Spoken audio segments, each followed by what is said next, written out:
Martial सम्राट from modern world एक काल्पनिक कथा है। इस कहानी में प्रस्तुत सभी पात्र, घटनाएं और स्थान पूरी तरह से लेखक की कल्पना का परिणाम है, किसी भी वास्तविक घटना, व्यक्ति, जाति, संस्कृति या समाज से जुड़ी हुई नहीं है। इस कहानी का उद्देश्य केवल मनोरंजन और शिक्षा है। हम किसी भी प्रकार की धार्मिक, सांस्कृतिक या सामाजिक भावनाओं को ठेस पहुंचाने का उद्देश्य नहीं रखते हैं। यदि किसी श्रोता को इस कहानी में कोई अंश अनुचित या असंगत प्रतीत हो तो कृपया इसे काल्पनिक और मनोरंजन के रूप में ले। इस कहानी का श्रेय पूरी तरह से लेखक को जाता है। कहानी प्रस्तुति में हमारा एक भी श्रेय नहीं है, हम बस कहानी को आवाज देते हैं। तो चलिए आज एपिसोड 391 से 395 तक सुनते हैं। ग्रीष्मा की सफेद और मुलायम उंगलियां उसकी छाती पर फिसली और उसने शरारती मुस्कान के साथ कहा, आमतौर पर जो स्कूल विदेशी भाषाएं पढ़ाते हैं उनमें बहुत सारी खूबसूरत लड़कियां होती हैं। तुम्हें गलतियां करने से रोकने के लिए मैं आज तुम्हें पूरी तरह से निचोड़ दूंगी और कल तुम्हें दीवार पकड़कर स्कूल जाने दूंगी। यह कहकर वो पलट गई और फिर से अर्णव को अपने नीचे दबा लिया। वो इस औरत के बिस्तर में जोश को पूरी तरह समझ गया था। शुक्र है उसने पहले से ही साउंड प्रूफ बैरियर बना लिया था, नहीं तो वो बाहर जाकर सानवी से मिलने में बहुत शर्मिंदा होता, और कल उन दोनों औरतों से भी। हालांकि Rajgarh foreign language training school Bharat में बहुत ज्यादा मशहूर नहीं है और राजगढ़ शहर में भी ज्यादा लोग इसे नहीं जानते, लेकिन स्कूल की हार्डवेयर सुविधाएं शहर में निश्चित रूप से सबसे अच्छी है। पिछले कुछ सालों में अलग अलग टीचिंग सुविधाएं बनाई गई हैं और वे पूरी तरह से मॉडर्न है। ये स्कूल कल्चर और एजुकेशन ब्यूरो और लोकल कैपिटल द्वारा मिलकर चलाया जाता है और राजगढ़ शहर के कई अमीर लोगों ने मिलकर स्कूल को फंड दिया है और कल्चर और एजुकेशन ब्यूरो के लोग इसके मैनेजमेंट के लिए जिम्मेदार है। आम स्कूल की तुलना में यहाँ की फीस बहुत ज्यादा है और ये असल में एक एलीट स्कूल है। हालांकि छात्रों की ओवरऑल क्वालिटी सुनिश्चित करने के लिए कुछ विदेशी भाषा की स्किल्स वाले छात्रों को खास तौर पर भर्ती किया जाता है और उन्हें कोई ट्यूशन फीस नहीं देनी पड़ती। प्रिंसिपल के ऑफिस में प्रिंसिपल सोमनाथ गिल ने हाथ में एक फाइल पकड़ी हुई थी और एकेडमिक अफेयर्स ऑफिस के डायरेक्टर से कहा, वरुण, ये हमारे स्कूल में एक नए टीचर हैं और जल्द ही हमें रिपोर्ट करेंगे। मुझे नहीं पता कि बड़े अधिकारी क्या सोच रहे थे, लेकिन उन्होंने सच में एक प्राचीन दवा के डॉक्टर को टीचर बनाकर भेज दिया। क्या ये बकवास नहीं है? किसे पता, बड़े लोगों ने अपने इंतजाम कर रखे हों। वरुण ने ज्यादा कुछ नहीं कहा। एकेडमिक अफेयर्स ऑफिस के डायरेक्टर होने के नाते उनका एक खास रिश्ता था, इसलिए स्वाभाविक रूप से उनके लिए दूसरों पर कमेंट करना मुश्किल था। उस समय वो नासमझ था और उसमें कोई हुनर नहीं था। कॉलेज एंट्रेंस एग्जाम में वो किसी अच्छी यूनिवर्सिटी में एडमिशन नहीं पा सका। उसने 4 साल विदेश में पढ़ाई की और डिप्लोमा खरीदने में पैसे खर्च किए। वापस आने के बाद उसके पिता ने अपने कनेक्शन का इस्तेमाल करके सीधे उसके लिए कल्चर एंड एजुकेशन ब्यूरो में नौकरी का इंतजाम कर दिया। हालांकि उसके पिता पिछले 2 सालों में रिटायर हो चुके हैं, लेकिन राजगढ़ शहर के पूर्व सिटी लीडर होने के नाते उनका अभी भी असर है। हाथ में मौजूद कनेक्शन का इस्तेमाल करके मैंने उसके लिए एक टेम्पररी जॉब ट्रेनिंग ऑर्गेनाइज की। यहां एकेडमिक अफेयर्स ऑफिस के डायरेक्टर के तौर पर काम करने के बाद जब वो कल्चर एंड एजुकेशन ब्यूरो में वापस जाएगा तो उसे प्रमोशन मिलेगा। इस मामले में वो स्वाभाविक रूप से दूसरों को जज करने में शर्मिंदा महसूस कर रहा था। सोमनाथ गिल ने कहा, वरुण, तुम्हारी सोच अभी भी ऊंची है। जो भी हो, हमें इस इंसान को स्वीकार करना होगा। आखिरकार ये ऊपर से आया सीधा ऑर्डर है। वो अर्णव नाम के इस टीचर के बारे में बहुत उत्सुक था, जिसे अभी अभी कल्चर एंड एजुकेशन ब्यूरो के हेड ने बुलाया था, और उन्होंने उसे बार बार जोर देकर कहा कि ये सुपीरियर्स द्वारा दिया गया सीधा काम है और इसे बिना किसी मोलभाव के पूरा करना है। वो दशकों से साहित्य और शिक्षा के क्षेत्र में काम कर रहा है और ये पहली बार है जब उसे ऐसी स्थिति का सामना करना पड़ा है। दोनों लोग बात कर रहे थे कि अचानक दरवाजे पर दस्तक हुई और फिर बाहर से एक हैंडसम नौजवान अंदर आया। लड़के, तुम यहां क्या कर रहे हो? वरुण को उम्मीद नहीं थी कि वो अपने लव राइवल से यहां मिलेगा। अर्णव भी थोड़ा हैरान था। उसने कल ही अपनी खासियतें दिखाई थी और इस लड़के पर एक चाल चली थी। हैरानी की बात है कि आज वे दोनों फिर मिल गए। क्या इत्तेफाक है। उसने वरुण को देखा और फिर सोमनाथ गिल को देखा जो डेस्क के पीछे बैठे थे। मैं रिपोर्ट करने आया हूं। ये तो टीचर अर्णव निकले। हमारे स्कूल में आपका स्वागत है। सोमनाथ गिल तुरंत खड़े हो गए। दूसरा व्यक्ति एक समझदार इंसान बन गया है। ये वो व्यक्ति है जिसे सीनियर्स ने भेजा है और किसी भी हालत में उसे नाराज नहीं किया जा सकता। वरुण ने हैरानी से पूछा, प्रिंसिपल गिल, क्या ये वही नए टीचर हैं जो हमारे स्कूल में आए हैं? सोमनाथ गिल ने कहा, हाँ वही है। क्या हमने अभी इस बारे में बात नहीं की थी? वरुण तुरंत चिल्लाया, नहीं, मैं सहमत नहीं हूं। एक डॉक्टर हमारे स्कूल में टीचर बनने के लायक कैसे हो सकता है? अर्णव हंसा और गुस्से से बोला, मैं सच में खुद को एक डिश की तरह इस्तेमाल कर सकता हूं। अगर तुम सहमत नहीं हो तो क्या फायदा? अगर तुम में हिम्मत है तो मुझे भगा दो। उसे विश्वास था कि चौहान मंडप की ताकत ऐसी नहीं थी कि सामने वाला ये आदमी उससे मुकाबला कर सके। मैं, प्रिंसिपल, आपने भी देखा है कि इस आदमी की काबिलियत के साथ वो हमारे स्कूल में टीचर बनने के लायक नहीं है। मैं बिल्कुल सहमत नहीं हूं। सोमनाथ गिल ने माथे पर शिकन डाली और मन ही मन सोचा, मैंने अभी तुम्हारी समझदारी की तारीफ की थी। तुम इतनी जल्दी क्यों बदल गए? इसके अलावा ये ऊपर से मिला हुआ पक्का काम है, और अगर तुम सहमत नहीं हो तो भी कुछ नहीं बदला जा सकता। हालांकि तुम्हारे पिता का पहले कुछ असर था, लेकिन अब उन्होंने आखिरकार सब छोड़ दिया है। उसने कहा, वरुण, ऊपर से सीधे दिए गए कामों पर मोलभाव की कोई गुंजाइश नहीं है। वरुण थोड़ा शांत हुआ, ये जानते हुए कि वो नतीजा नहीं बदल सकता। अगर उसने और ज्यादा हंगामा किया तो इससे उसके अगले प्रमोशन पर असर पड़ सकता है। अचानक उसके मन में एक बात आई और उसने कहा, प्रिंसिपल, क्या आपने उसके लिए कुछ इंतजाम किया है? सोमनाथ गिल ने कहा, ऊपर से मिले निर्देश बहुत साफ है। टीचर अर्नव क्लास 5 ग्रेड 2 के क्लास टीचर होंगे। क्लास 5 ग्रेड 2 के हेड टीचर? वरुण जोर से हंस पड़ा। असल में अभी उसका बुरा इरादा अर्नव को इस क्लास में भेजने का था, लेकिन उसे उम्मीद नहीं थी कि बड़े लोग इसे सीधे ही अरेंज कर देंगे। क्लास 5 ग्रेड 2 पूरे स्कूल की सबसे मशहूर क्लास है। उनका स्कूल असल में एक अमीर लोगों का स्कूल था, और क्लास 5 के स्टूडेंट यकीनन अमीरों में भी सबसे अमीर थे, और उनमें से हर किसी का एक बड़ा फैमिली बैकग्राउंड था। इसी वजह से इस क्लास के लोग लगभग हर दिन क्लास बंक करते हैं, सिगरेट पीते हैं, लड़ते हैं, शराब पीते हैं और प्रोटेक्शन मनी वसूलते हैं। बस इतना ही नहीं, कुछ स्टूडेंट ऐसे भी हैं जिन्हें टीचरों को परेशान करना पसंद है, जिससे हर टीचर को सिरदर्द होता है। सिर्फ 1 साल से ज्यादा समय में इस क्लास में 10 हेड टीचर रह चुके हैं, जिनमें से 3 अभी भी हॉस्पिटल में हैं। कहा जा सकता है कि क्लास 5 ग्रेड 2 का क्लास टीचर पूरे स्कूल में सबसे खतरनाक पेशा है, और ये ऐसा काम है जिसे कोई नहीं करना चाहता। ये अभी भी खाली है। वरुण की नजर में अगर अर्नव क्लास टीचर बनता है तो उसका अंजाम अच्छा नहीं होगा। नतीजा ये होगा कि उसे चोटें लगेंगी, बदनामी होगी, और फिर उसे स्कूल से निकाल दिया जाएगा। इसलिए उसने अपना मन बदल लिया और अब अर्नव को दूर भगाने की जल्दी में नहीं था। अब जब वो उसके कंट्रोल में है तो उसे इस लड़के को अच्छी तरह से सबक सिखाना चाहिए, ताकि घमंडी महिका देख सके कि उसने जिस आदमी को चुना है वो कितना बेकार है। हंसने के बाद उसने मजाक उड़ाते हुए कहा, अर्नव, तुम्हें सच में लगता है कि टीचर कुछ भी कर सकते हैं? मैं शर्त लगाता हूं कि तुम ग्रेड 2 क्लास 5 में 3 दिन भी नहीं टिक पाओगे, और तुम जल्द ही अपनी पूंछ दबाकर भाग जाओगे। अर्नव थोड़ा मुस्कुराया। क्या डायरेक्टर वरुण इतने कॉन्फिडेंट है? तो फिर हम किस बात पर शर्त लगाएं? वरुण ने दांत पीसते हुए कहा, जो भी हारेगा उसे खेल के मैदान में जाकर सबके सामने 3 बार कुत्ते की तरह भौंकना होगा। अर्नव ने बिना किसी हिचकिचाहट के कहा, ठीक है। यह देखकर कि वो इतनी आसानी से मान गया, सोमनाथ गिल अपना सिर हिलाए बिना नहीं रह सके। ये सच है कि नए जन्मे बछड़े बाघों से नहीं डरते, और नासमझ लोग निडर होते हैं। ये नया टीचर अर्नव जाहिर है ग्रेड 2 क्लास 5 में क्या चल रहा है ये नहीं जानता, इसलिए वरुण ने उसे इतनी आसानी से बेवकूफ बना दिया। प्रिंसिपल होने के नाते वो स्वाभाविक रूप से जानते हैं कि क्लास 5 की ग्रेड 5 के उन स्टूडेंट से निपटना कितना मुश्किल है। यहां तक कि वो प्रिंसिपल भी उन्हें भाव नहीं देते। नए क्लास टीचर की तो बात ही छोड़ो। अगर ये इतना आसान होता तो इतने सारे टीचर हॉस्पिटल में नहीं होते। हालांकि दोनों पहले ही शर्त लगा चुके थे और वो कुछ नहीं कह सकते थे। वो सिर्फ वरुण से इतना ही कह सकते थे, डायरेक्टर वरुण, टीचर अर्नव को क्लास 5 ग्रेड 2 में ले जाओ ताकि वो हालात से वाकिफ हो सके। अर्नव ने कहा, प्रिंसिपल गिल, इसकी कोई जरूरत नहीं है। बस मुझे बता दीजिए कि ग्रेड 2 क्लास 5 का क्लासरूम कहाँ है। उसे सच में वरुण का अपने सामने घूमना पसंद नहीं था, और उसे किसी और की गाइडेंस या इंस्ट्रक्शन की जरूरत नहीं थी। सोमनाथ गिल ने कहा, ओह, ये टीचिंग बिल्डिंग की दूसरी मंजिल पर है। ऊपर जाने के बाद ये तीसरा क्लासरूम है। दरवाजे पर क्लास का साइन लगा हुआ है। इसी समय पहली क्लास की घंटी बजी और अर्नव ने कहा, ठीक है प्रिंसिपल गिल, मैं क्लास में जा रहा हूं।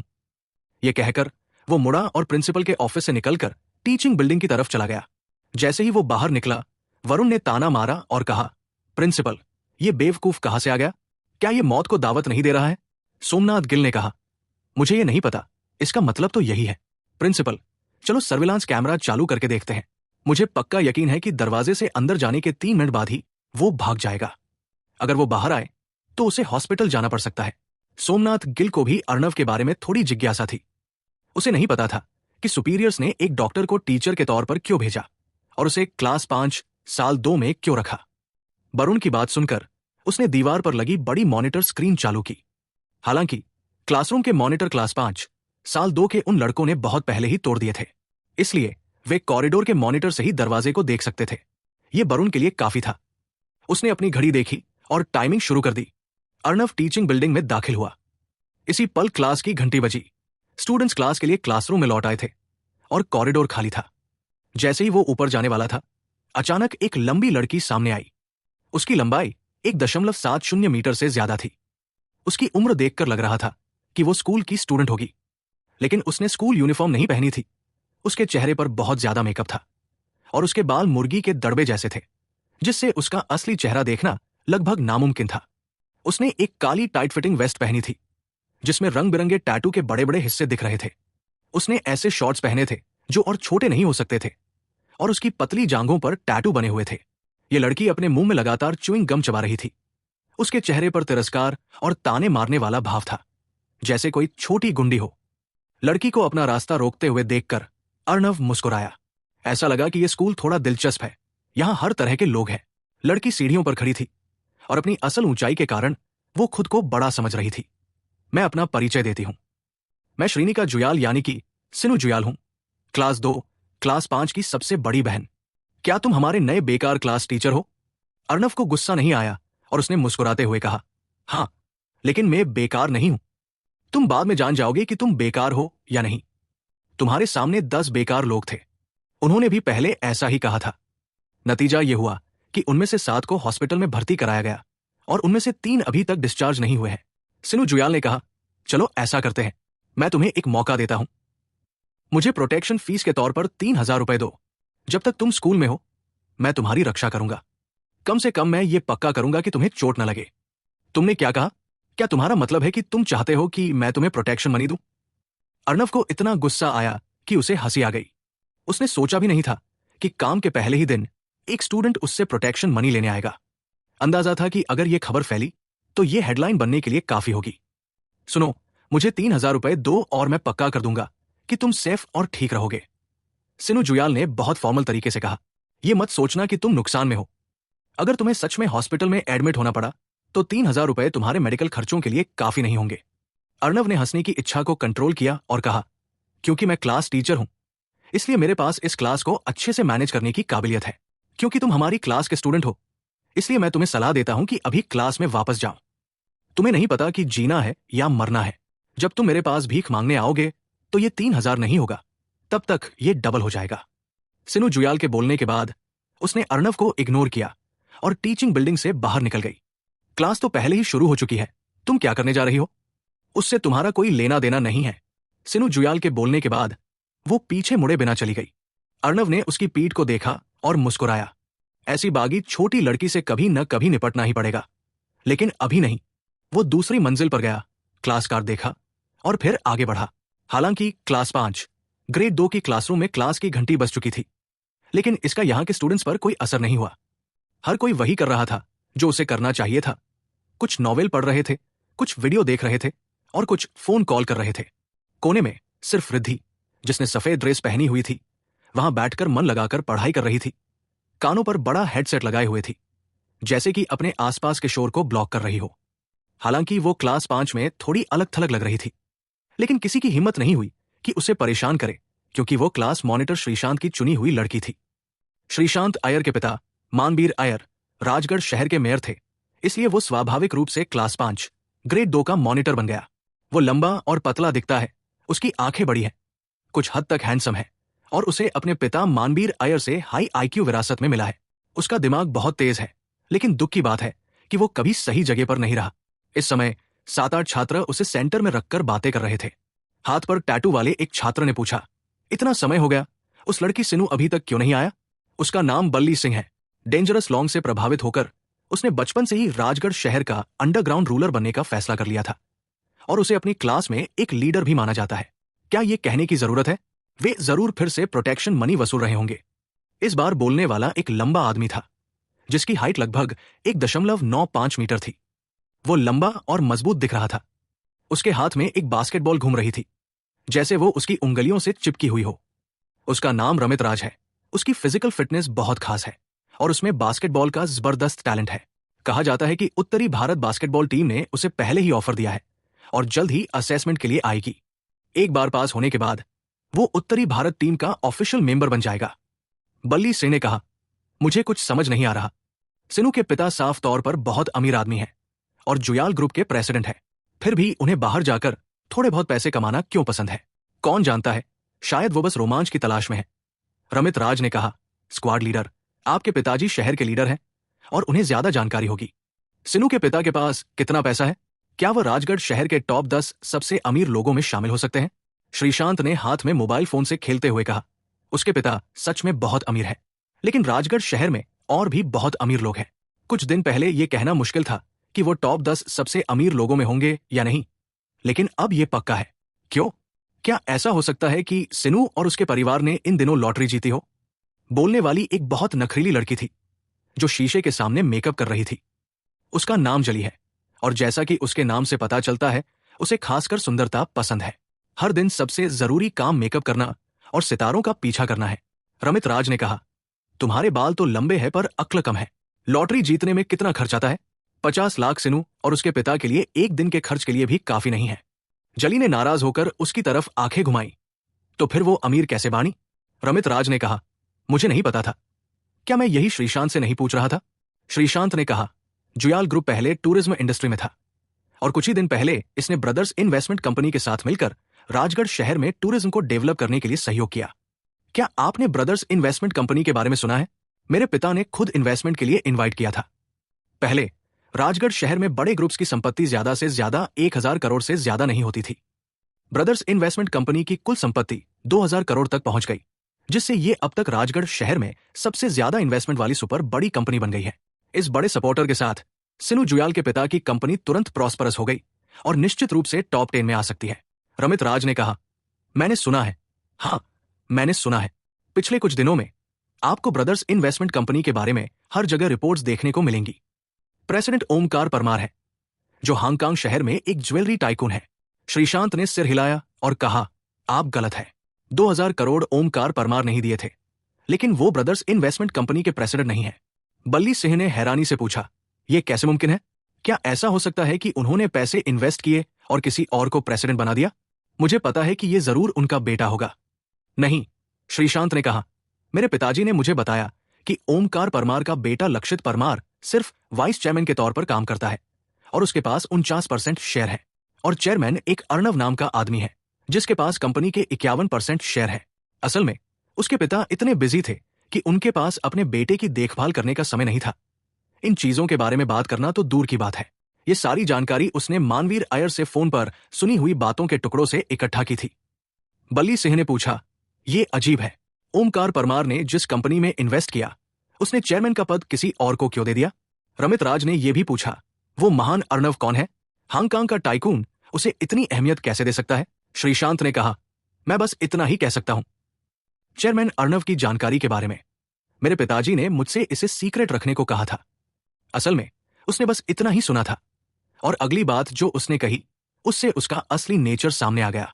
जली ने कहा, 2000 करोड़ के इन्वेस्टमेंट के साथ 51% शेयर 1000 करोड़ से ज्यादा होते हैं। तो क्या इसका मतलब है कि अर्णव राजगढ़ शहर का सबसे अमीर आदमी है? श्रीशांत ने कहा, ओमकार परमार अब हांगकांग शहर से है और राजगढ़ शहर छोड़ चुका है। अब अर्णव सच में सबसे अमीर आदमी है। जली ने एक्साइटेड होकर कहा, स्क्वाड लीडर, क्या तुम्हें पता है कि अर्णव की उम्र कितनी है? क्या उसके पास अभी भी मालकिनों की कमी है? रमित राज ने होंठ सिकोड़कर कहा, इसके बारे में मत सोचो। इस लेवल के आदमी के पास औरतों की कमी कैसे हो सकती है? उसके आसपास? बल्ली सिंह ने अचानक अपनी भौहें उठाई और कहा, मैंने हाल ही में सुना है कि राजगढ़ में एक मिस्टर अर्णव है जो बहुत काबिल है।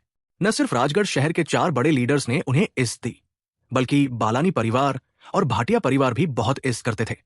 सिर्फ एक शब्द से ताओटी रेस्टोरेंट को लगातार 2 बार बंद करवा दिया गया और तोड़ दिया गया। जली चिल्लाया, मैं तुम्हें गला घोंट दूंगा। क्या हमारे राजगढ़ शहर में अभी भी ऐसा जबरदस्त इंसान है? मुझे यह पता है, मेरे पिताजी पहले मुझे अक्सर ताओटी रेस्टोरेंट में खाना खिलाने ले जाते थे। रमित राज ने कहा, मैंने सुना है कि बॉस बहुत जबरदस्त था, लेकिन फिर उसने एक बहुत बेरहम इंसान को नाराज कर दिया और उसने अचानक बिजनेस बंद कर दिया। क्या तुम्हें पता है कि वो इंसान कौन है? बेशक वो मास्टर अर्णव है। मास्टर अर्णव के अलावा और किसके पास इतनी पावर हो सकती है? बल्ली सिंह ने कहा, मैंने कुछ दिन पहले अपने बड़े भाई को कहते सुना था कि मास्टर अर्णव का नाम ऐसा ही लगता है। क्या तुम्हें लगता है कि ये वही आदमी है? श्रीशांत ने कहा, ये बहुत मुमकिन है कि हमारे राजगढ़ शहर जैसी छोटी जगह में ऐसा सुपर इंसान सिर्फ एक ही होगा, और वो वही आदमी होगा। जली चिल्लाई, हे भगवान, राजगढ़ सबसे अमीर आदमी इतना प्रभावशाली है। मुझे अच्छे से मेकअप करना चाहिए, और जैसे ही मैं मास्टर अर्णव को देखूं, उन्हें गले लगाना चाहिए। रमित राज ने कहा, तुम ये ख्याल छोड़ दो तो बेहतर होगा। अगर तुम चाहो तो मास्टर अर्णव का जो भी स्टेटस है वो देख सकते हो। बल्ली सिंह ने फिर कहा, हाँ, दादाजी मेरे आइडल है। मैंने अपने सबसे बड़े भाई से सुना है कि मेरे आसपास इतनी सारी सुंदर लड़कियां हैं, लेकिन तुम्हारी सुंदरता ऐसी नहीं है जो दूसरों का ध्यान खींच सके। जली ने अपने हाथ कमर पर रखे और चिल्लाई, तुम क्या बात कर रहे हो? मैं भी बहुत सुंदर हूं। ठीक है। कई लोग जोर शोर से झगड़ रहे थे, तभी श्रीशांत के सेल फोन की स्क्रीन जल उठी और फिर एक टेक्स्ट मैसेज आया। उसने उसे खोला और देखा। उसके होठों पर मुस्कान थी। झगड़ा बंद करो, कुछ मजेदार होने वाला है। बल्ली सिंह ने पूछा, क्या बात है, जल्दी बताओ। श्रीशांत ने कहा, उस बड़े लड़के वरुण ने अभी मुझे एक मैसेज भेजा है जिसमें कहा है कि हमारी क्लास में एक नया हेड टीचर आया है। वो एक जवान आदमी है जो हमसे ज्यादा बड़ा नहीं है। सबसे मजेदार बात यह है कि वो एक डॉक्टर है। एक बात जो उसने नहीं बताई वो ये थी कि वरुण ने उसे टीचर अर्णव बुफान को भगाने के लिए 1 लाख रुपए देने का वादा किया था। हालांकि शहर के नेता का बेटा होने के नाते उसने इस छोटी सी रकम को बिल्कुल भी गंभीरता से नहीं लिया और उसे ये बात कहना शर्मनाक लगा। बल्ली सिंह हंसा और बोला, प्रिंसिपल ने क्या सोचा? उसने सच में एक डॉक्टर को हमारा क्लास टीचर बना दिया। क्या उसे गधे ने सिर पर लात मारी थी? जली ने कहा, मुझे नहीं पता कि प्रिंसिपल को गधे ने लात मारी थी या नहीं, लेकिन पिछले 10 हेड टीचरों को आप ही ने हॉस्पिटल भेजा था। प्रिंसिपल डॉक्टर इसलिए बुलाया, शायद इसलिए कि यह ज्यादा सुविधाजनक था इस तरह हॉस्पिटल जाने के लिए। दूसरे शब्दों में, मुझे हॉस्पिटल जाने की बिल्कुल जरूरत नहीं थी और मेरा पैर मैंने खुद ही जोड़ लिया था। बल्ली सिंह हंसा और बोला, क्या यह मजेदार नहीं है? डॉक्टर दूसरों का इलाज करते हैं, इसलिए हमारे पास उनसे निपटने का कोई तरीका नहीं है। श्रीशांत ने आगे कहा, एक और मजेदार बात यह है कि इस छोटे डॉक्टर का नाम भी अर्णव है। धत तेरे की, एक छोटा डॉक्टर महान मास्टर अर्णव जैसा ही नाम रखने की हिम्मत करता है। क्या उसे नहीं पता कि उसकी क्या औकात है? बल्ली सिंह चिल्लाया, मास्टर अर्णव मेरे आइडल है। अगर वो खुद को इस नाम से बुलाने की हिम्मत करता है तो ये मास्टर अर्णव का अपमान है। मैं उसे थोड़ी देर बाद रेंगते हुए बाहर निकालूंगा। जली भी चिल्लाई, हाँ, मेरे होने वाले पति का भी यही नाम है और इससे उसे अच्छा दिखना चाहिए। श्रीशांत ने कहा, हेड टीचर के बिना बहुत समय हो गया है और ये सिरदर्द बन गया है। चलो अपने नए टीचर का स्वागत करने की तैयारी करते हैं। उसकी बात सुनकर क्लास तुरंत व्यस्त हो गई। ये लोग क्लास टीचरों में सबसे ज्यादा जानकार थे और उनमें से हर कोई अपनी खास स्किल्स दिखा रहा था। अर्णव क्लास के दरवाजे पर आया। हालांकि वो अभी अंदर नहीं आया था, लेकिन उसकी चेतना पहले ही अंदर सब कुछ साफ साफ देख सकती थी। स्टूडेंट्स की मजाकिया और उम्मीद भरी आंखों से यह देखा जा सकता था कि इस दरवाजे से अंदर जाना इतना आसान नहीं है। थोड़ा खुले क्लासरूम के दरवाजे पर नजर डाली तो उस पर एक बाल्टी रखी थी जो स्याही जितनी काली स्याही से आधी भरी हुई थी। ये एक आम चाल है। बाल्टी इस समय बैलेंस में है, लेकिन जैसे ही दरवाजे को हल्का सा धक्का दिया जाएगा वो जड़त्व के कारण तुरंत नीचे गिर जाएगी। अगर वो गलती से बच भी जाता तो उसका ध्यान पक्का उसके सिर पर जाता और दरवाजे से थोड़ी ही दूरी पर तेल की एक परत और स्टील की गेंदों की एक परत थी। इस तरह की सुपर चिकनाई वाली शक्ति के साथ अगर कोई आम इंसान वहां जाता तो वो तुरंत गिर जाता और उसकी मांसपेशियां और हड्डियां टूट जाती। अर्णव हल्का सा मुस्कुराया। ये छोटी मोटी चालें दूसरों के लिए शायद काम की हों, लेकिन उसके लिए ये किसी काम की नहीं थी। उसने दरवाजा खोला और बाल्टी की तरफ देखे बिना अंदर चला गया, जैसे उसने उसे देखा ही ना हो। अपने सामने ये नजारा देखकर सब उत्साहित हो गए। अगला शो देखने का इंतजार कर रहे थे। ये देखना चाहते थे कि ये नया टीचर तुरंत अफ्रीकन कैसे बन जाता है। कुछ लोग तो खुशी में कूदने और तालियां बजाने के लिए भी तैयार थे, लेकिन वे निराश हो गए। बाल्टी दरवाजे से चिपकी हुई लग रही थी। हालांकि उसे जोर से धक्का दिया गया, लेकिन वो गिरने का कोई संकेत नहीं दिखा रही थी। लेकिन फिर सबका ध्यान सामने वाली गेंद पर चला गया। अगर अर्णव पहले लेवल को किस्मत से पार भी कर लेता तो वो दूसरे लेवल को कभी पार नहीं कर पाता। नतीजे ने एक बार फिर उनकी समझ को बदल दिया। अजय तेल और बॉल बेयरिंग ने इस समय पहले जैसा असर नहीं दिखाया। नया टीचर बस उस पर कदम दर कदम चलता गया और जब तक वो पोडियम पर नहीं पहुंचा तब तक फिसलने का कोई संकेत नहीं था। अर्णव ने डेस्क के पीछे की कुर्सी खींची और इस बात की परवाह किए बिना कि उस पर मजबूत गोंद लगा हुआ था, आराम से पैर क्रॉस करके बैठ गया। इस समय सबकी आंखें इतनी चौड़ी हो गई थी कि वे लगभग अपनी जगह से बाहर निकल आई थी। उन्होंने अपनी आंखों से इस मजबूत गोंद का असर देखा था। जब तक ये चिपक जाता था तब तक पैंट उतारने के अलावा इसे बचाने का कोई तरीका नहीं था। सामने के 10 टीचरों में से 5 अपनी पैंट पहने हुए बाहर भागे थे। एक आदमी तो थोड़ा ज्यादा धीरे रिएक्ट किया। गोंद अंदर तक चला गया और उसकी पैंट भी चिपक गई। आखिर में वो अपनी पीठ पर कुर्सी लेकर ही क्लासरूम से भाग पाया। लेकिन सामने टीचर आराम से कुर्सी पर बैठे थे। उनके हिप्स आराम से हिल रहे थे। चिपकने का कोई निशान नहीं था। उन्हें कैसे पता चला कि अर्णव ने यह बहुत पहले देख लिया था? एक छोटी सी ट्रिक, ची सुपर ग्लू, और आपके बीच एक आइसोलेशन लेयर बनाती है। हालांकि ये ग्लू बहुत जबरदस्त है, लेकिन ये असली एनर्जी से कभी नहीं चिपकेगा। दर्शक हैरान थे। उन्हें समझ नहीं आ रहा था कि उनके सामने टीचर ने ये कैसे किया। उन्होंने 3 लेवल आसानी से पार कर लिए। इस समय लड़की जली एक बिल्कुल नया चाय का कप लेकर आई। इसी समय जली एक बिल्कुल नया चाय का कप लेकर आई। उसमें बनी चाय की खुशबू बहुत अच्छी थी और वो हरी भरी दिख रही थी। टीचर, हमारी क्लास में आपका स्वागत है। आपकी मेहनत के लिए धन्यवाद। कृपया चाय पीजिए। अर्णव ने चाय का कप लिया और धीरे से सूंघा। इस चाय की खुशबू अच्छी है, काफी खुशबूदार है। बेशक, ये मैंने टीचर के लिए खास तौर पर तैयार की है। ये सबसे अच्छी टाइगो अनियन है। आपको इसे पीना ही होगा, नहीं तो मैं दुखी हो जाऊंगी। जली ने दुख भरी शक्ल बनाकर कहा, जब मेरे बच्चे यही चाहते हैं तो बेशक मैं इसे पीऊंगा, भले ही इसमें क्रोटन पाउडर मिला हो। अर्णव हल्का सा मुस्कुराया और फिर कप में आधी चाय एक ही सांस में पी गया। स्वाभाविक रूप से उसे पता चल गया था कि चाय में क्रोटन पाउडर मिला हुआ है, लेकिन ये चीज दूसरों के लिए असरदार थी। लेकिन उस पर, जो एक डॉक्टर था, उसका कोई असर नहीं हुआ। यह देखकर कि आधा कप चाय खत्म हो गई है, क्लास के स्टूडेंट्स तुरंत हंसने लगे और कई लोगों ने एक दूसरे से हाई फाइव किया। हालांकि ये टीचर किस्मत वाला था, हालांकि वो चालाक था, और हालांकि वो लगातार 3 लेवल पार कर गया था। तो क्या हुआ? वो फिर भी अपने जैसे लोगों के हाथों फंस ही गया। पेट में इतना सारा क्रोटन पाउडर पीने के बाद इंसान की तो बात ही छोड़ो, एक गाय भी काफी देर तक टॉयलेट में बैठी रहेगी। कई लोगों ने तो टीचर की टॉयलेट में दर्द से कराहती हुई तस्वीर भी सोच ली थी। अर्णव दर्शकों की ओर हल्का सा मुस्कुराया। क्या आप मेरा इतना स्वागत करते हैं? क्या आप इतने उत्साहित हैं? बल्ली सिंह चिल्लाया, बेवकूफ टीचर, हम सच में तुम्हारा स्वागत करते हैं। मुझे लगा था कि तुम क्लासरूम में 3 मिनट रुक पाओगे, लेकिन अब मुझे लगता है कि तुम्हें तुरंत जाना होगा। अपनी मामूली काबिलियत के साथ तुम हमारे टीचर बनना चाहते हो, लेकिन तुम बहुत पीछे हो। यह कहकर उसने 3 उंगलियां निकाली और उल्टी गिनती शुरू कर दी। 3, 2, 1, निकल जाओ। उसने खुद अपने हाथों से क्रोटन पाउडर डाला था और उसे पता था कि उसका वजन कितना था। उसके हिसाब से 3 नंबरों के साथ अर्णव पक्का घबरा जाएगा। लेकिन काउंटडाउन खत्म हो गया था और वो अभी भी शांत था। उसे दस्त का कोई संकेत नहीं दिख रहा था। उसने तो अपने सामने रखी चाय की प्याली उठाई और कुछ और घूंट लिए। तुम? बल्ली सिंह हैरान रह गया। अगर क्लास में सिर्फ वही एक चाय की प्याली नहीं होती और अगर वो उसका अपना तरीका नहीं होता, तो उसे लगता कि कुछ गड़बड़ है। गड़बड़? मैं क्या? मैं बहुत अच्छा हूं। अर्णव ने दर्शकों से कहा, तुम्हारी छोटी मोटी चालें बहुत बेकार हैं और मेरे किसी काम की नहीं है।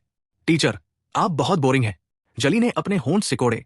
पकड़े जाने के बाद भी उसे कोई शर्मिंदगी महसूस नहीं हुई और वो अपनी सीट पर वापस चली गई।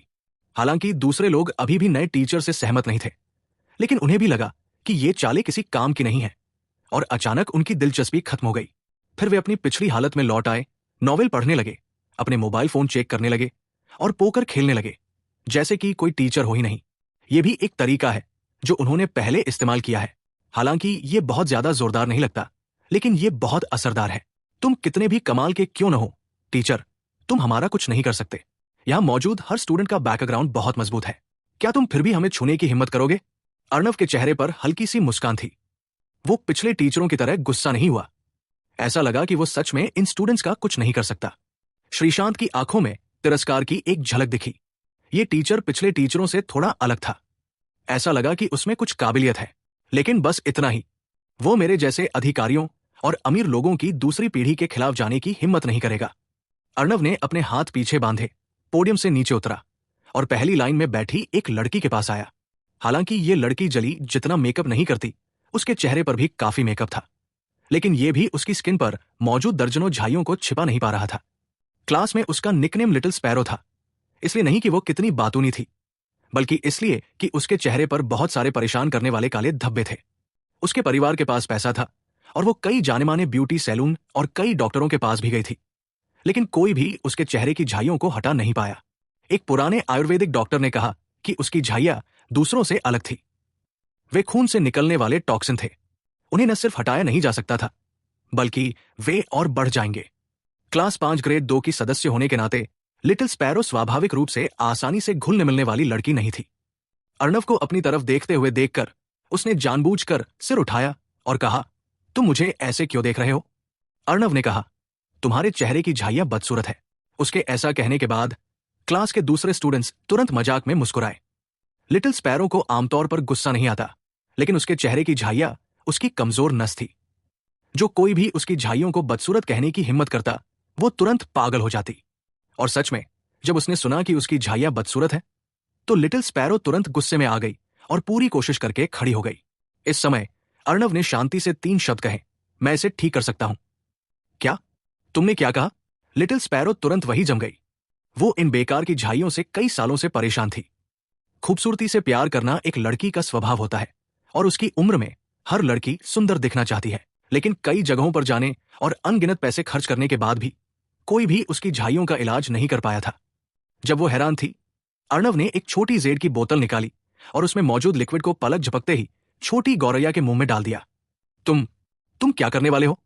छोटी गौरैया चौंक गई और घबराकर पूछा, तुमने मुझे क्या पिलाया? ये मेरा खास तौर पर बनाया गया स्किन ब्यूटी लोशन है, दुनिया में इकलौता। बाद में तुम्हें अपने दाग धब्बे ठीक करवाने के लिए पैसे देने पड़ेंगे। अर्णव ने जो स्किन ब्यूटी लोशन निकाला था, वो कल रात चुपके से बनाया गया पूरा वर्जन था और डॉक्टर वैद्यराज फार्मास्यूटिकल द्वारा बदले गए प्रोडक्ट से बिल्कुल अलग था। फिर उसने छोटी गौरैया का दाहिना हाथ पकड़ा और उसके शरीर में अराजक ऊर्जा डालकर दवा की शक्ति को बढ़ाने में मदद की। अगर दवा को अपने आप काम करने दिया जाए तो असर होने में 3-4 घंटे लगेंगे, लेकिन अराजक ऊर्जा की मदद से असर 100 गुना बढ़ जाएगा और असर जल्द ही दिखेगा। तुम्हारी हिम्मत कैसे हुई मुझे बिना सोचे समझे दवा देने की? और तुम्हारी हिम्मत कैसे हुई मेरा फायदा उठाने की? मैं तुमसे लड़ूंगी। छोटी गौरैया ने कहा कि वो फिर से जोर से लड़ना चाहती है, लेकिन उसने देखा कि उसके शरीर ने हिलने डुलने की क्षमता खो दी है। ऐसा लग रहा था जैसे उसके शरीर में आग जल रही हो और वो बिल्कुल भी हिल नहीं पा रही थी। बदतमीज, उसे जल्दी छोड़ दो। जली के आमतौर पर छोटी गौरैया के साथ अच्छे संबंध थे, इसलिए उसने आगे बढ़कर दूसरों को साथ लेकर हमला किया। हिलो मत, अर्णव ने ठंडे लहजे में चिल्लाया और एक अदृश्य दबाव ने जली को अपनी हरकतें रोकने पर मजबूर कर दिया। मैं उसका इलाज कर रहा हूं। जली चिल्लाई, बकवास, तुम साफ साफ छोटी गौरैया का फायदा उठा रहे हो। मैं प्रिंसिपल से शिकायत करूंगी। मैं चाहती हूं कि तुम्हें स्कूल से निकाल दिया जाए और मैं चाहती हूं कि तुम्हें जेल हो। वो जोर से चिल्लाई, लेकिन वो आगे बढ़ने की हिम्मत नहीं कर पाई। किसी वजह से उसके सामने वाले लड़के ने उसे पहले कभी महसूस न हुआ दबाव दिया। अर्णव ने शांति से कहा, उसका चेहरा देखो। जली और उसके आसपास की लड़कियां कुछ कहना चाहती थी, लेकिन उन सबने छोटी गौरैया के चेहरे की तरफ देखा। पहली नजर में ही वो तुरंत हैरान रह गया। छोटी गौरैया का चेहरा पहले ऐसा था। वे मोटे धब्बे सच में बहुत हल्के हो गए थे और दाहिनी आंख से दिखने वाली स्पीड से गायब हो रहे थे। हे भगवान, ये कैसे मुमकिन है? कई महिला क्लासमेट्स ने हैरानी से अपने मुंह पर हाथ रख लिया। उनके पास पैसों की कोई कमी नहीं थी और वे अक्सर कई हाई ब्यूटी पार्लर जाती थी, लेकिन मैंने झाइयों का इलाज करने का ऐसा तरीका कभी नहीं देखा। ये इतना चमत्कारी है कि इसे सिर्फ एक चमत्कार ही कहा जा सकता है। महिला साथियों के चेहरों के हावभाव देखकर छोटी गौरैया ने घबराकर चिल्लाया, क्या हुआ? क्या मेरा चेहरा खराब हो गया है? उसने अनगिनत स्किन स्पेशलिस्ट को दिखाया था और अनगिनत हाई एंड ब्यूटी सैलून में गई थी, लेकिन कोई भी उसकी झाइयों का इलाज नहीं कर पाया था।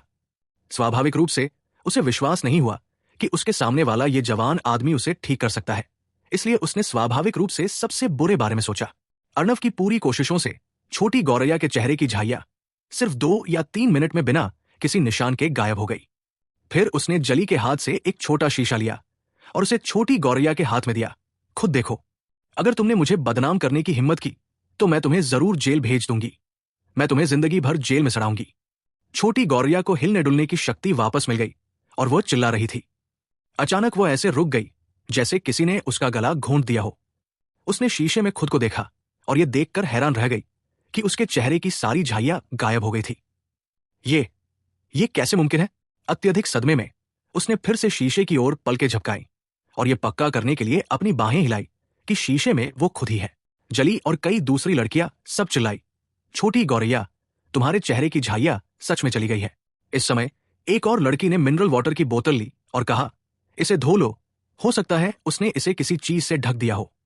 छोटी गौरैया ने जल्दी से मिनरल वाटर की बोतल खोली और साफ पानी से अपने चेहरे का सारा मोटा मेकअप जल्दी से धो लिया।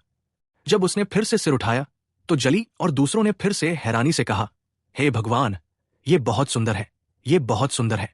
छोटी गौरैया, तुम्हारी स्किन बहुत अच्छी है, ये जेली से भी ज्यादा मुलायम और दूध से भी ज्यादा सफेद है। छोटी गौरैया असल में एक बहुत खूबसूरत लड़की थी और उसके चेहरे पर राजगढ़ के पानी वाले शहर की लड़की जैसी चमक थी, लेकिन उसने बहुत ज्यादा मेकअप और पाउडर लगाया हुआ था जिससे सब कुछ छिप गया था।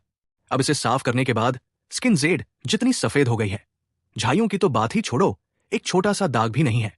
इसे देखकर ऐसा लग रहा था जैसे स्किन चमक रही हो। यह कहना कोई अतिशयोक्ति नहीं होगी। छोटी गौरैया ने अपना चेहरा सुखाने की जहमत नहीं उठाई, इसलिए उसने पास रखा शीशा लिया और फिर से देखा। वो पहली बार खड़ी हुई और अपना खूबसूरत चेहरा देखकर खुशी से रो पड़ी। इतने सालों बाद आखिरकार उसे इन नफरती झाइयों से छुटकारा मिल गया था। अब उसे छोटी गौरैया नहीं कहा जाएगा और अब उसे हर दिन मोटा मेकअप नहीं करना पड़ेगा। टीचर, धन्यवाद। छोटी गौरैया को स्वाभाविक रूप से पता था कि किसे धन्यवाद देना है। उसने अपना सिर घुमाया और अर्णव को झुककर प्रणाम किया। टीचर, आप आज से मेरे टीचर होंगे। श्रीशांत की भौहें तंग गई। उसे उम्मीद नहीं थी कि इस नए छोटे टीचर के पास सच में दो हुनर हैं और उसने इतनी जल्दी एक बड़ी सफलता हासिल कर ली। हालांकि उसने साफ तौर पर अर्णव के असर को कम आंका था। इस समय क्लास में 1 दर्जन से ज्यादा लड़कियों की आंखें अर्णव को देखकर चमक उठीं। हालांकि उनके चेहरों पर कोई झाइयां नहीं थी, लेकिन कोई भी लड़की खूबसूरती के लालच का विरोध नहीं कर सकती। टीचर, आपकी मेडिकल स्किल्स सच में कमाल की है। टीचर, क्या आप मेरा वजन कम करने में मदद कर सकते हैं? मैं सच में बहुत मोटी हूं। एक पल में लड़कियों ने अर्णव को घेर लिया और चारों ओर से सवाल पूछने लगी। अर्णव ने कहा, सब लोग चुप हो जाओ। तुमने जो सवाल पूछे हैं मैं उन्हें हल कर सकता हूं। चिंता मत करो, मैं एक एक करके करूंगा। टीचर, मैं बहुत मोटी हूं, क्या आप मेरा वजन कम करने में मदद कर सकते हैं? बोलने वाली एक मोटी लड़की थी। हालांकि उसकी लंबाई सिर्फ 160 सेंटीमीटर थी, लेकिन उसका वजन 170 किलोग्राम से ज्यादा था। कोई बात नहीं। अर्णव ने एक छोटी लाल गोली निकाली जो उसने कल रात खास तौर पर बनाई थी। इस बार कैंपस में आने के लिए उसने सच में पूरी तैयारी की थी। तुम ये गोली लो और मैं तुम्हारा 10 किलो वजन तुरंत कम कर दूंगा। सच में? मोटी लड़की के चेहरे पर हैरानी थी। उसके बगल में छोटी चिड़िया का उदाहरण था, इसलिए उसे अर्णव के मेडिकल स्किल्स पर कोई शक नहीं था। उसने गोली ली और अपने मुंह में डाल ली। अर्णव ने फिर से उसका बायां हाथ पकड़ा और अपनी हथेली के लाओगोंग पॉइंट से अराजक ऊर्जा ट्रांसफर करके फैट कम करने वाली गोली को जल्दी असर करने में मदद की। श्रीशांत, बल्ली सिन्हा और दूसरों के चेहरों पर तिरस्कार का भाव आया। वो टीचर अभी अभी छोटी चिड़िया के चेहरे से झाइयां हटाने में कामयाब हुए थे। हो सकता है कि ये सिर्फ कुछ खास कॉस्मेटिक्स का कमाल हो, लेकिन वजन कम करना इतना आसान नहीं है। आमतौर पर आधे महीने में 10 किलो वजन कम करना बहुत मुश्किल होता है। तुरंत 10 किलो कम करना तो दूर की बात है, ये तो बस एक कल्पना है। अगर वे मर भी जाएं तो भी इस पर विश्वास नहीं करेंगे।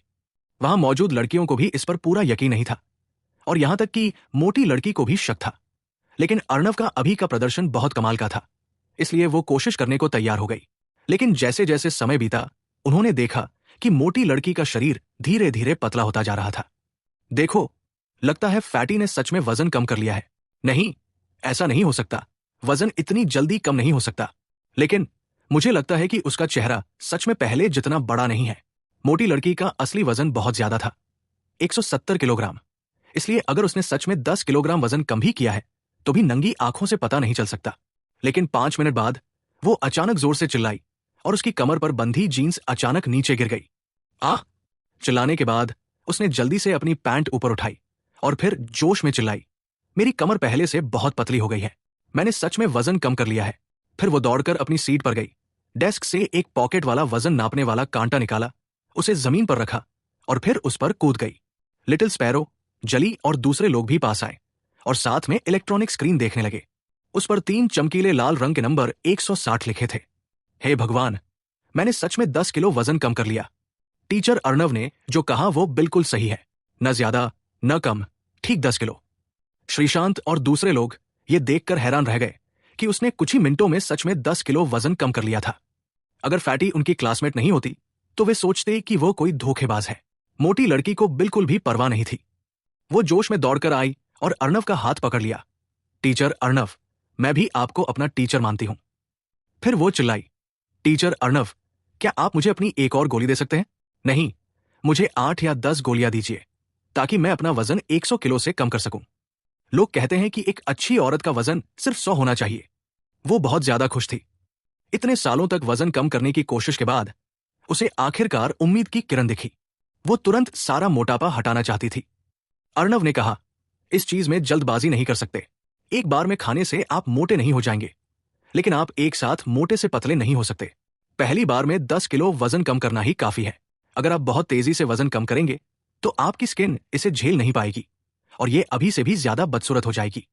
हाँ हाँ, टीचर अर्णव सही कह रहे हैं। मैं बहुत ज्यादा परेशान हो गई थी। मोटी लड़की ने जल्दी से सिर हिलाया। वो इतनी एक्साइटेड थी कि इस सवाल के बारे में भूल ही गई थी। अगर वो सच में अपने शरीर की सारी चर्बी हटाना चाहती तो उसकी स्किन तुरंत फटे हुए बोरे जैसी हो जाती। फिर तुम एक मॉन्स्टर बन जाओगी। अर्णव ने टेबल पर से पेन और कागज लिया और एक प्रिस्क्रिप्शन लिखा और कहा, अगर तुम मेरी प्रिस्क्रिप्शन के हिसाब से दवा लोगी तो एक महीने में तुम्हारा वजन 100 किलो से कम हो जाएगा और तुम्हारी स्किन पर कोई असर नहीं पड़ेगा। इस समय सभी लड़कियों को अर्णव पर कोई शक नहीं रहा और वे सब जोश में चिल्लाने लगी, टीचर अर्णव, मेरी जांघ पर एक निशान है, क्या आप इसे ठीक करने में मेरी मदद कर सकते हैं? टीचर अर्णव, मेरे सीने पर एक बर्थमार्क है, क्या आप इसे हटाने में मेरी मदद कर सकते हैं? टीचर अर्णव, जब मेरी मौसी यहां आई थी तो उन्हें पेट दर्द और पीरियड्स में दिक्कत थी। ये लड़कियां अब किसी चीज की परवाह नहीं कर रही थी और अपने आमतौर पर बहुत सीक्रेट राज एक के बाद एक बताने लगी। इलाज के लिए मदद मांग रही थी। हालांकि वे सभी 20 साल से कम उम्र की हैं और उन्हें ज्यादा शारीरिक बीमारियां नहीं हैं, लेकिन खूबसूरती के लिए उनका प्यार बेहिसाब है। जो बीमार है वे अपनी बीमारियों का इलाज करवाना चाहती है, जबकि जो बीमार नहीं है वे अपने शरीर के दाग धब्बे जैसे झाइया, बर्थमार्क और पिछली लापरवाहियों से बने निशानों से छुटकारा पाना चाहती है। अगर उनमें से कुछ भी नहीं है तो भी वे अपनी स्किन को और बेहतर बनाना चाहती है। आखिर छोटी चिड़िया उनके बगल में खड़ी है। उस तरह की गोरी, मुलायम और नाजुक स्किन का असर किसी भी ब्यूटी सैलून से नहीं मिल सकता। श्रीशांत, बल्ली सिंह और रमित राज ने एक दूसरे को देखा। असल में वे नए टीचर को इंप्रेस करना चाहते थे, लेकिन उन्हें उम्मीद नहीं थी कि ये लड़कियां इतनी जल्दी उन पर फिदा हो जाएंगी। लेकिन अगर वे परेशान हैं तो भी वे कुछ नहीं कर सकते। टीचर को मेडिकल स्किल्स आती है और कोई उन्हें रोक नहीं सकता। अगर वो इस समय कोई मुसीबत खड़ी करना चाहता तो जली जैसी लड़कियां अर्णव के कुछ कहे बिना ही उससे जान लगाकर लड़ती। किस्मत से भले ही लड़कियां फिदा हो गई हों, लेकिन उनके जैसे लड़कों को आखिरकार इस लड़के को अपनी क्लास से बाहर निकालना ही होगा, वरना भविष्य में क्लास 5 ग्रेड 2 में वे अपना चेहरा दिखाने लायक नहीं रहेंगे। प्रिंसिपल के ऑफिस में वरुण ने अपनी घड़ी और बड़ी स्क्रीन पर सर्विलांस देखा। उसके हिसाब से अर्णव को ये स्टूडेंट्स 3 मिनट में बाहर निकाल देंगे। लेकिन 3 मिनट बीत गए, 10 मिनट बीत गए और क्लासरूम में कोई हलचल नहीं हुई। उसकी आंखें थोड़ी दुख रही थी और उसके चेहरे का भाव धीरे धीरे पहले की उम्मीद और एक्साइटमेंट से बदलकर निराशा और चिंता में बदल गया। उसने मन ही मन खुद को कोसा, श्रीशांत और क्लास 5 ग्रेड 2 के कमीने क्या कर रहे हैं? इतनी देर हो गई, अभी तक इस छोटे डॉक्टर का काम खत्म क्यों नहीं किया? प्रिंसिपल भी अपने चेहरे पर सोच विचार वाले भाव के साथ बड़ी स्क्रीन को देख रहा था। ऐसा लगता है कि ऊपर से भेजे गए टीचर अर्णव कोई आसान आदमी नहीं है। टीचिंग बिल्डिंग में कई टीचर्स ने यह भी सुना कि क्लास 2 और क्लास 5 में एक नया हेड टीचर आया है जो एक डॉक्टर भी है। सभी लोग टीचिंग बिल्डिंग के कॉरिडोर में इकट्ठा हो गए, ये देखने के लिए कि नए टीचर का क्या बुरा हाल होता है। डॉक्टरों को टीचर बनाना एक मजाक है। मुझे सच में नहीं पता कि प्रिंसिपल क्या सोचते हैं। हाँ, उसने आते ही क्लास 5 की ग्रेड 2 ले ली। हमारे इतने सारे पुराने टीचर हैं जो इसे लेने की हिम्मत नहीं करते। वो क्यों ले? क्या उसे पढ़ाना आता है? क्या उसे अनुभव है? मुझे लगता है कि वो जल्द ही बाहर आ जाएगा। उसे पक्का 120 पर कॉल करके हॉस्पिटल जाना पड़ेगा। उनमें से कुछ को सहानुभूति थी, कुछ को दया आ रही थी और कुछ खुश हो रहे थे। लेकिन उनके विचार कुछ भी हों, 20 मिनट बाद भी अर्णव अभी भी क्लासरूम से बाहर नहीं आया। इसके अलावा क्लास 5 ग्रेड 2 का पूरा क्लासरूम आम दिनों से काफी शांत लग रहा था, जिसमें आम तौर पर होने वाला शोर शराबा नहीं था। अर्णव ने अपने सामने लगभग सभी लड़कियों को ठीक कर दिया था और आखिर में सिर्फ जली ही उनके बगल में एक उलझे हुए भाव के साथ खड़ी थी। वो हल्का सा मुस्कुराया, तुम यहां क्यों नहीं आते? किस बात का इंतजार कर रहे हो? टीचर, अगर मैंने अभी आपके साथ ऐसा किया होता तो क्या आप फिर भी मेरा इलाज करते? अर्णव ने कहा, तुम मुझे टीचर कहते हो, क्या ऐसी कोई चीज है जिसका इलाज मैं तुम्हारे लिए नहीं कर सकता? वैसे तुम्हारी अभी वाली चाय अच्छी थी। मैंने पी। अच्छी थी ना? ठीक है टीचर, धन्यवाद। जली हिचकिचाते हुए पास आई और इससे पहले कि वो कुछ बोल पाती, अर्णव ने उसे एक छोटी काली गोली दी। इसे ले लो और तुम्हें भारी मेकअप नहीं करना पड़ेगा या दिन में 3 बार नहाना नहीं पड़ेगा। जली की आंखें अचानक बड़ी हो गई और उसने हैरानी से कहा, टीचर, क्या आपको पता है कि मुझे क्या बीमारी है? उसकी अपनी बीमारी, जिसके बारे में सिर्फ वही अच्छी तरह जानती है, वो है शरीर की बदबू। हालांकि क्योंकि हालत ज्यादा गंभीर नहीं थी और क्योंकि मैं आमतौर पर दिन में 3 बार नहाती थी, भारी मेकअप करती थी और शरीर की बदबू छिपाने के लिए परफ्यूम लगाती थी, इसलिए मेरे क्लासमेट्स को शायद ही कभी पता चलता था। हालांकि इससे उसे बहुत परेशानी भी होती थी। उसी उम्र में वो दूसरों द्वारा जासूसी किए जाने के डर से बॉयफ्रेंड बनाने की हिम्मत नहीं करती थी। आमतौर पर मैं हमेशा चिल्लाती हूं कि मैं किसी अमीर आदमी से शादी करना चाहती हूं। असल में ये मेरे सच्चे अंदर के विचार नहीं है। मैं बस दूसरे लड़कों से दूरी बनाए रखना चाहती हूं और अपनी मुश्किल को छिपाना चाहती हूं। अर्णव जानता था कि लड़की का चेहरा अच्छा है, इसलिए उसने सबके सामने ये नहीं बताया कि बीमारी क्या है। उसने सीधे कहा, मैं एक डॉक्टर हूं, बेशक मैं देख सकता हूं। ये गोली लेने के बाद तुम ठीक हो जाओगी। टीचर, धन्यवाद। जली के बोलने के बाद उसने अर्णव को झुककर प्रणाम किया। उसकी आंखों में कृतज्ञता का भाव था। हालांकि उसने अभी तक दवा नहीं ली थी, लेकिन अर्णव ने अभी जो चमत्कारी मेडिकल स्किल्स दिखाए थे, उनके आधार पर यह टीचर निश्चित रूप से उससे झूठ नहीं बोलेगा। ठीक है, मुझे उम्मीद नहीं थी कि तुम में कुछ स्किल्स है। तुम हमारी क्लास की सभी लड़कियों का इतनी जल्दी ख्याल रख सकते हो।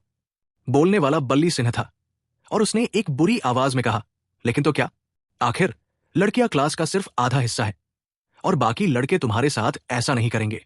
उसके बगल में सीधे सादे दिखने वाले लड़के ने कहा, हाँ, सही कहा, हम मर्दों को खूबसूरती की परवाह नहीं होती। जैसे निशान हमारे लिए गर्व और मेडल होते हैं और हम ऐसे ही कैजुअली निशान नहीं हटवाते। इस लड़के का नाम करण है और वो बल्ली सिन्हा के अनुयायी छोटे भाइयों में से एक है। जैसे ही वो बोला, उसने अपनी टी शर्ट ऊपर उठाई, जिससे उसकी छाती पर एक निशान दिखा। एक मर्द होने के नाते अगर तुम अपनी जिंदगी में कुछ लड़ाइयां नहीं लड़ते और कुछ निशान नहीं पाते, तो तुम पक्का परफेक्ट नहीं हो। अर्णव ने उस लड़के करण की तरफ देखा और मुस्कुराते हुए कहा, हो सकता है तुम्हें खूबसूरती की परवाह न हो, लेकिन तुम अपने शरीर की परवाह नहीं कर सकते। करण ने कहा, मेरे शरीर में क्या खराबी है? अर्णव ने कहा, क्या तुम्हें लगता है कि तुम्हारे हाथ पैर ठंडे रहते हैं? कमर और घुटनों में दर्द रहता है, रात में बार बार पेशाब आता है, कानों में घंटी बजती है, आंखों में चक्कर आते हैं, एनर्जी कम रहती है, तुम्हें अभी भी पादने का मन करता है, और सबसे जरूरी बात यह है कि तुम्हें हाल ही में साफ तौर पर कमजोरी महसूस हो रही है। करण ने हैरानी से पूछा, तुम्हें कैसे पता? मैंने तुमसे कहा था कि मैं डॉक्टर हूं।